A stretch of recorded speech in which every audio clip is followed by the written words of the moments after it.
Hello प्यारे बच्चों, कैसे आप सभी। उम्मीद करते हैं कि आप लोग बहुत ही स्वस्थ होंगे, मस्त होंगे और ज़बरदस्त तरीके से पढ़ाई को कर रहे होंगे। आज फिर एक नए शानदार क्लास लेकर के आ गए हैं और आज का जो हमारा टॉपिक है वो है अध्याय 1 हिंदी का। अध्याय तो नहीं बता सकते, अध्याय 10 है ये। अध्याय 10 हिंदी का मछली शीर्षक। बहुत ही छोटा, बहुत बड़ा नहीं, एक लाइन नहीं पढ़ना है, बहुत ही छोटा कहानी आपको समझाएंगे और एक छोटा कहानी के अनुसार जरिए से आप आसानी से मछली कहानी को पढ़ लेंगे। और उम्मीद रखिए कि ये क्लास करने के बाद आपका जो है मछली शीर्षक से जो कहानी है उससे एक भी क्वेश्चन नहीं छूटेगा, एक भी क्वेश्चन नहीं छूटेगा और दिमाग में एकदम फिट हो जाएगा। तो कहानी का जो लेखक है, इसका लेखक का अगर बात कर दे, लेखक है विनोद कुमार शुक्ल। विनोद कुमार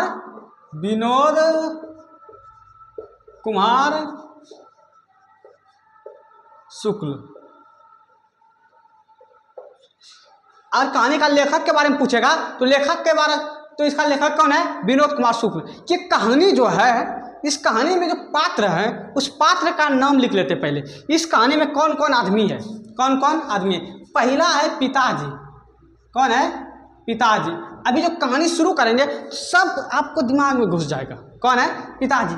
दूसरा है संतू। कौन है सब जानेंगे। तीसरा है नरेन भग्गू।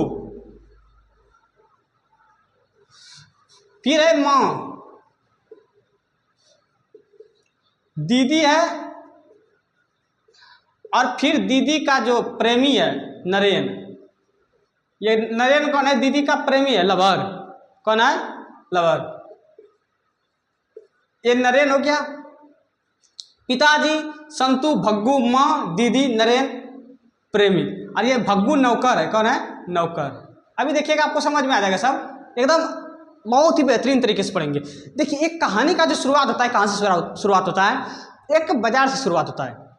पिताजी क्या करता है, ये संतू, उसका मतलब कि ये पिताजी है और इसका जो ये संतू हो गया और ये लेखक, दो बेटा है, संतू और लेखक। तो संतू के साथ लेखक भी है, संतू के साथ लेखक भी है। लेखक सब चीज बोल रहा है, कहानी समझिएगा। इस कहानी में लेखक जो है ना, लेखक विनोद कुमार शुक्ल है और इसका जो पिताजी ने जैसे जैसे काम किया है ना उस चीज़ को ये बता रहा है। ये लेखक संतू के साथ था। लेखक किसके साथ था? संतू इसका भाई है। तो संतू और लेखक जो है बाजार में था। कौन है? तो ये दोनों बाजार में था। पिताजी ने क्या किया था, 3 मछली खरीद के इसको दे दिया था। कितना मछली? याद रखिए। और जब खरीद रहा था ना उसी समय एगो मछली मर गया था, जिंदा के एगो, 2 को, एगो तो उसी समय मर गया। तो पिताजी ने संतू को 3 मछली खरीद करके दे दिया और वो बोला तुम लोग घर जाओ। वो सब घर निकल गया, पिताजी कहीं और चला गया। तो पिता जब वो दोनों घर आ रहा था मछली को लेकर के तो बहुत ज़्यादा बारिश होने लगा।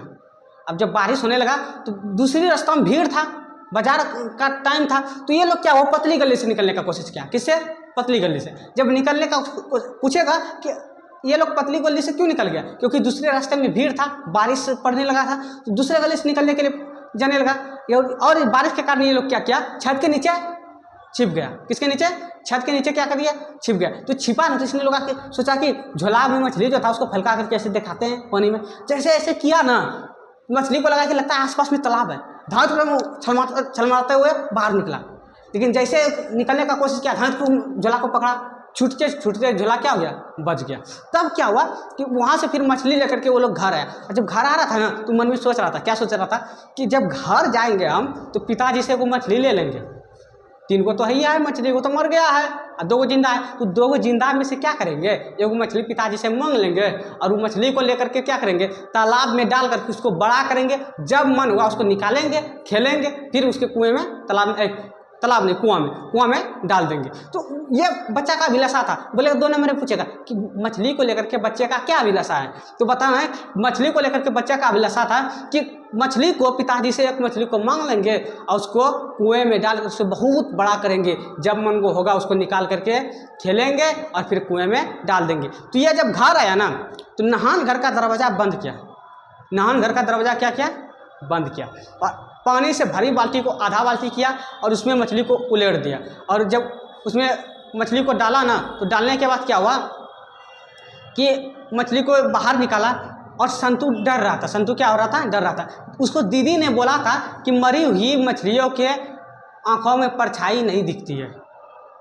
मरी हुई मछली की आंखों में परछाई नहीं दिखती थी। किसने बोला था? दीदी ने बोला था। बोलेगा किसने बोला था कि मरी हुई मछली की आंखों में परछाई नहीं दिखती है। तो संतू डर रहा था छूने से, तो बोला लेखक ने कि छुओ न तुम, हम है ना। उसको छूने के लिए वो डर रहा था छूने में। तब बोला, उसने देखा परछाई को सट करके, देखा धुंधला धुंधला सा हल्का दिख रहा था। अब उसी समय क्या हुआ, एक मछली वहाँ से भाग गया और भाग करके नाले में चला गया। और नाला जाते चला गया, एक नदी में जाके मिलता था, मोहरा नदी। क्या नाम था उस नदी का? मोहरा नदी। मोहरा नदी में वो नाला मिलता था, उसी नदी में जाकर के क्या हुआ, मिल गया, मछली चला गया एगो। अब बचा मछली के गो, दो गो। एगो भागेगा कौन? मरा हुआ मछली नहीं ना, भागा कौन? जिंदे वाला मछली भागा। तो जिंदा वाला मछली को भाग गया, बचा ही दो गो, एगो मरा हुआ एगो जिंदा। अब भग्गू एकदम जो वो है जिसमें मछली काटता है, हम लोग के भाषा में तो इधर परकट्ठो उसको बोला जाता है, तुम लोगों की भाषा में क्या बोलता है तो आप लोग समझिएगा। तो वो क्या कर रहा था, उसमें धो रहा था, उसको साफ कर रहा था, दारू लगा रहा था। कौन? भग्गू, ये नौकर। मछली यही काटता है। अब मछली खाता कौन है? सिर्फ पिताजी खाता है। मछली खाली पिताजी खाता है। माँ मसाला पीस रही थी, भग्गू परकट्ठो धो रहा था मछली काटने के लिए। संतू आया है, चुपचाप खड़ा है कोने में, इसका पूरा मतलब कि भीग गया था। गमछी में लिया भग्गू ने मछली को उसे और रखा परकट्ठों के पास।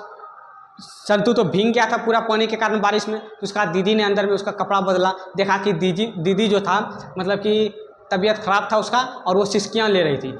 जिस तरह मछली तड़प रही थी उसी तरह दीदी भी बुखार के कारण क्या हो रही थी, मन खराब था, इसलिए वो तड़प रही थी। बोलेगा किसमें समानता दिखाई पड़ रहा था? मछली और दीदी में, दोनों का एक ही जैसा हाल था, दोनों तड़प रही थी।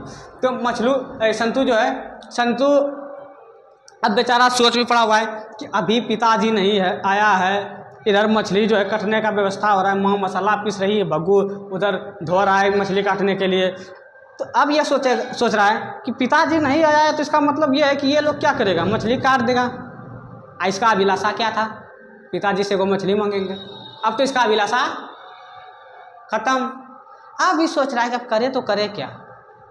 तो इसने क्या किया, एक मछली जो बैठा था भग्गू मछली काटने के लिए गमछा में लेकर के मछली को, संतू ने एक मछली उठाया और दरबंद दे दिया कुआं की तरफ। कहाँ दरबंद दे दिया? कुआं की तरफ, कि अब तो पिताजी ने ये आया है, मछली तो मिलेगा नहीं है, अभी हमें को कुछ करना पड़ेगा। लिया मछली, दरबंद दे दिया।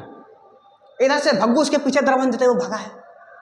अरे अरे अरे, अब इसको डरो लग रहा है कि भाग रहा है वो कुआं की तरफ, कहीं उससे जोर जबरदस्ती करेंगे तो कुआं में मछली नहीं डाल दे। तो इधर से भग्गू दरबंद दे रहा है, और उधर से संतू मछली दरबंद दे रहा है। लेकिन लेखक उस जगह खड़ा होकर तमाशा देख रहे हैं। और तमाशा देखने का सबसे बड़ा बात क्या है पता है? कि मछली जो लेके भागा था ना, वो मरा हुआ लेके भागा था। क्योंकि जो मछली, दो मछली बचा था, एक तो नदी में चला गया, दो मछली को जिंदा को मरा हुआ। तो जो एक मछली का अंगोछा में जो था, गमछी में जो था, वो हिल रहा था। खुद लेखक ने दिमाग लगाया कि अगर ये मछली जिंदा है तो स्वाभाविक है कि वो मछली मरा हुआ होगा, क्योंकि एक जिंदा एक मरा था। तो उसको पता चल गया जो संतू लेके भागा वो मरा हुआ मछली है। कौन मछली है? मरा हुआ मछली है। तो इधर से तब पिताजी आया, तो पिताजी ने भग्गू को बोला था, जो लेखक इसका जो है नरेन, इस पर पूरा गुस्सा था पिताजी नरेन पे। ये नरेन कौन था? दीदी का प्रेमी था। दीदी का कौन था? प्रेमी। तो पिताजी ने बोला भग्गू को, भग्गू अगर नरेन कहीं दिखे तो उसका पैर हाथ तोड़ करके बैठा देना, बाद में जो होगा हम भुगत लेंगे। किसने बोला? पिताजी ने। किसको बोला? भग्गू को, कि अगर नरेन कहीं दिखे तो उसका पैर हाथ तोड़ करके बैठा देना, बाद में जो होगा हम भुगत लेंगे। तो ये बोला, ये नरेन था दीदी का प्रेमी, और इसे पिताजी क्या था, बहुत ही गुस्सा था। तो मछली लेके भाग गया। उसके बाद जो है धीरे धीरे यहीं पर कहानी समाप्त। आप लोग बताइएगा कैसा कहानी लगा। अब बात आता है कि क्वेश्चन आंसर कैसे आएगा। तो क्वेश्चन कैसे आएगा हम बताते हैं। पहले पूछेगा कितनी मछली पिताजी ने खरीदी थी? 3। कितनी मछली जिंदा थी? 2। 2 को जिंदा था। मरा कितना था? 1। मछली कौन खाता था? पिताजी। कौन खाता था? मसाला कौन पीस रही थी? माँ। मछली कौन काट रहा था? भग्गू। किसमें मछली के जैसा समानता दिखाई दे रही थी? दीदी में। किससे पिताजी गुस्सा था? नरेन से। यही सब क्वेश्चन आपसे आएगा एग्जाम में, इसी टाइप का। और उम्मीद करते हैं अगर ये क्लास आप देखे हैं, कोई भी बुक उठा लीजिए और कहानी से अगर एक भी क्वेश्चन नहीं बनता है तब हमको बोलिएगा कि नहीं बना क्वेश्चन। हर एक क्वेश्चन बनेगा। इस कहानी को अगर देख लिए, सुन लिए, बढ़िया समझ लिए, कोई बड़ा बात नहीं है। अगर इस कहानी को समझे आप तो क्या होगा कि हर एक क्वेश्चन आपको बन जाएगा। आज के लिए इतना ही, धन्यवाद। फिर मिलेंगे किसी और क्लास में।